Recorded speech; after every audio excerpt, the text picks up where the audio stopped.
Under the warm California sun, Montecito looks like a dream, a coastal paradise with manicured hedges, towering palm trees, and homes that cost more than most people will earn in a lifetime. Tucked behind one of those gates, hidden behind a stone wall and hedgerows so thick they could swallow an entire car, stood the mansion that Prince Harry and Meghan Markle once called home.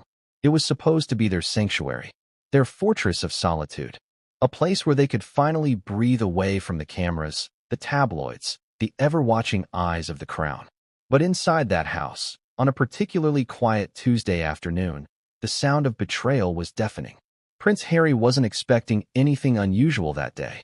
He wasn't searching for trouble, nor was he conducting some digital treasure hunt. But fate, or perhaps intuition, had other plans. He was alone in his study, casually scrolling through the shared iCloud account Meghan had forgotten she'd synced. What he found didn't just break his heart. It shattered the fragile structure of trust that was already crumbling beneath the surface. Dozens of messages. A name that kept popping up again and again. A name he recognized. A name that didn't belong. Before we continue, please hit the like button, subscribe to the channel, and turn on the notification bell for updates. The messages were long. Some emotional. Some playful. All too intimate to be innocent. Meghan, the woman Harry had walked away from royalty for, had been confiding in someone else. But not just anyone. A Hollywood executive. A man with power. A man with access. A man who, over time, had clearly become more than just a friend. And that was the beginning of the end. What could drive a man, a prince, no less, to demand his wife return her wedding ring? What kind of betrayal slices so deeply that even exile isn't far enough to escape it? And how does a love story that began with such promise, one that had captured the attention of the world, unravel so violently behind closed doors?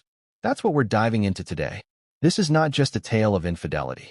It's a story of disillusionment, of ego, of fractured fairy tales, Hollywood whispers, and secrets guarded behind designer doors. This is the moment the castle crumbled, and Prince Harry, once a man who stood against the royal machine for love, stood alone again. What began as a shocking discovery soon turned into a confrontation that insiders say left Meghan speechless and Harry boiling with quiet fury. The confrontation didn't happen in front of an audience. There were no cameras rolling, no stylists or PR advisors to soften the blow. Just two people, once madly in love, standing on opposite sides of a truth that could no longer be denied. But what really happened inside those walls? To answer that, we must rewind. We must step into the golden days. The hand-holding red carpets, the joint interviews, the million-dollar deals, and the polished Instagram posts. Because behind every glamorous photo was a more complicated reality. And it's in the quiet, unfiltered moments that the real story took root. Early in their Montecito days, Harry was adjusting to a new life, a new rhythm, one without royal duties, structure, or purpose. He found himself searching for identity, meaning, grounding.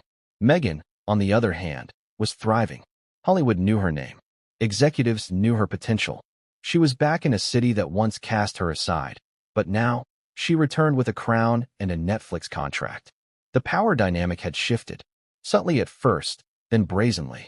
In that environment, proximity breeds temptation. And Hollywood, as history has taught us, is nothing if not built on power plays and emotional shortcuts. Sources close to the couple suggest that Meghan began frequenting production meetings, charity events, and executive luncheons without Harry. He, by his own admission in past interviews, preferred the quiet life. She, the spotlight. They were becoming ships passing in their own designer night. And while public statements painted a picture of unity, the truth behind closed doors was far more fragmented. The executive in question, whose name we will hold for now, had a reputation. Charming, connected, and known to favor ambitious women with a spark for reinvention. He had helped launch careers, revive failing reputations, and offered access to platforms few could dream of.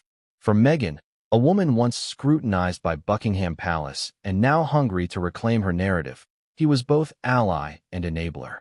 Was it emotional manipulation? Was it opportunism? Or was it a connection that